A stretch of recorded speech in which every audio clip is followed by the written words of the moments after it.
Hello. In an earlier video, I showed listing agents how to program a CBS or call before showing code onto a Supra lockbox. In this video, I will be showing buyer agents how to open a box that has a CBS code on it. So let's take a look. Here we've got our normal Supra lockbox. I'm going to hit Obtain Key in my app, then off camera, I will enter my own PIN code, and it says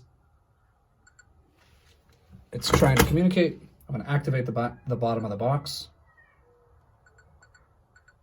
What we'll see here is it thinks it's opening the box, and then what you'll see here, a CBS code is required.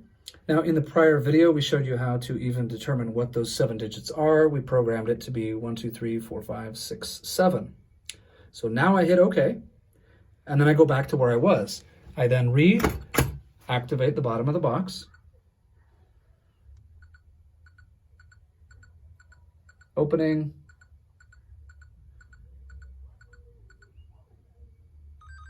and now it's just like any other success. I can then push the bottom of the box, and out comes the key. And so that's how you do it. Thanks for watching.